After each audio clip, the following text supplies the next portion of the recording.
असलामुअलैकुम दोस्तों, तुसी वेख रहे हो पाक पंजाब टीवी ते मैं हाँ तुहाडा दोस्त अब्दुल वाहिद। दोस्तों माशाल्लाह ये अपने को ज़मीन है पूरी 15 एकड़। आ वेखो मैं दिखाना भरावां नूं, ये आ रहा सरकारी खाला सामने। मैं थोड़ा जूम करना अगर नज़र आवे भरावां नूं। ए वेखो दोस्तों उच्ची बन्नी, दोस्तों नहर है, आपां खड़े आ नहर दे बिल्कुल करीब। ए वेखो दोस्तों ते आ मक्की दी फसल तुहाडे भरावां सामने। ये खाला आ रहा सरकारी जिहड़ा कि नहर तो मोगे पवा रहा है। आ वेखो अपनी ज़मीन नाल नाल जा रहा है। दोस्तों ये रस्ता भी सरकारी है, ये चेक कर लो, ये चेक कर लो। इधरों आ रहा है तो इधर जा रहा है। ये सामने गाँव है, मैं थोड़े जूम करना। वेखो दोस्तों ये गाँव है कि इस साइड तो गाँव में तो थोड़ा जा इस साइड जाके कि फिर गाँव आवेगा तकरीबन कोई 3-4 किलोमीटर सफ़र ते। लेकिन रास्ता जरा कि कच्चा ही है लेकिन सरकारी है। दोस्तों ये अपने इलाके की ज़मीन है, मतलब कि पक्के वट की ज़मीन जरा कि दोस्तों को पता है इत्थे कीमत घनी हुंदी है, लेकिन नाल नाल माशाल्लाह ठेका भी ज़्यादा हुंदा है। क्या नहीं कि सिर्फ ज़मीन महंगी हुंदी है, नहीं दोस्तों अपना माशाल्लाह ठेका ज़्यादा है। अपनी ज़मीन इस वास्ते महंगी हुंदी है तो साल का नहरी पानी हुंदा है तो नीचे का पानी शर्तिया मिठा हुंदा है, ये भी दोस्तों को पता है। तो दोस्तों माशाल्लाह 15 एकड़ ज़मीन है, साल का नहरी पानी है। नहर भरावां दिखाई थोड़ी जी कि ज़मीन की बैक साइड तो ना नहर हैगी है तो इत्थे ट्यूबवेल है एक दिखाना। ये दरख्त की पहली साइड ते जिहड़ा कि किसे दा है कि इत्थों पानी ना मुल लैके अपनी ज़मीन नूं लगा रहे हैं। आ वेखो इधर भी खाला आ रहा है। ए वेखो दोस्तों और सामने खड़ा ट्यूबवेल ते ये खाला आ रहा नाल नाल। आ वेखो आ जा रहा है, अपनी ज़मीन आ गई। ए वेखो दोस्तों ये अपनी ज़मीन आ गई। दोस्तों निक्की मक्की अपनी नहीं हैगी, अपनी ज़मीन खाले दी इस साइड ते ये अपनी ज़मीन च। तो मैं थोड़े अगे जाके ना दिखाना भरावां नूं जिथे तक अपनी ज़मीन की हद बनती है, क्योंकि माशाल्लाह अपने को 15 एकड़ ये ज़मीन है। तो मैं दिखाना थोड़ा कैमरा घुमा के आस पास। आ वेखो दोस्तों ये आ सामने ट्यूबवेल खड़ा जी। आ वेखो कि ट्यूबवेल इन्हां दा नहीं हैगा लेकिन पानी लगाते ने, पानी मुल लैंदे ने।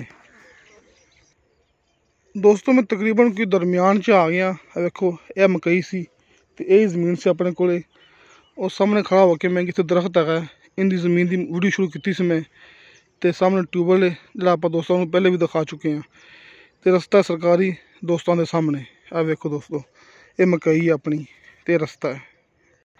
दोस्तों सुबह सुबह का टाइम है। आ वेखो ये चढ़दा सूरज, चढ़ते सूरज की धुप थोड़े सामने, क्योंकि ज़ाहिर का रोज़ा होंदा है इस वास्ते कि दिन गर्मी होंदी है बाहर नहीं निकला जाता। इस वास्ते सुबह सुबह आप जी कि वीडियो बना ली थी। तो वैसे भी अपने इलाके जाएगी सी, इस वास्ते आप सुबह सुबह इत्थे पहुँच आए हैं। तो दोस्तों ये 15 एकड़ ज़मीन है, अपना खास इलाका, अपना शहर, तहसील आरफ वाला तो ज़िला पाकपतन। आप खड़े हैं आरफ वाले शहर तो तकरीबन अंदाज़न 10 तो 12 किलोमीटर, बल्कि 10 तो 12 किलोमीटर रोड तो सफ़र है। तुसी लगा लो कि 16 किलोमीटर, क्योंकि 4 किलोमीटर इत्थों मेन रोड भी दूर है। 12 किलोमीटर जिहड़ा कि आरफ वाला शहर है मेन रोड तो लैके तो 4 किलोमीटर इत्थों मेन रोड दूर है। दोस्तों मैं आ गया इत्थे अपनी हद बनती है। दोस्तों यह बन्ना सामने वेखो, यह मकई अपनी नहीं हैगी जी, जिहड़ी कि थोड़ी छोटी है। तो यह मकई जी वड्डी हैगी ये अपनी है, मतलब जी यह जमीन हैगी ना नाल ये दूसरे पाई दी है तो यह सेल नहीं करनी हैगी। इस बन्ने तो लैके तो सामने जितों मैं वीडियो शुरू की सी ये हैगी 15 एकड़ ज़मीन, तो सिर्फ ये ज़मीन सेल करनी है। दोस्तों इनकी डिमांड की है मालिक ने फी एकड़ के हिसाब नाल 32 लाख रुपया। दोस्तों डिमांड सुन के तुसीं घबराना नहीं है, क्योंकि पहली गल तो यही है कि डिमांड होंदी है मालिक की मर्ज़ी की, कि डिमांड मेरी मर्ज़ी की नहीं होंदी। डिमांड मैं घट भी नहीं कर सकता, कि हो सकता है जी अपनी ज़मीन की वीडियो हैगी है ये मालिक भी अपने चैनल पर चेक कर सकते हैं भाई अब्दुल वाहिद ने डिमांड इनकी कितनी की सी।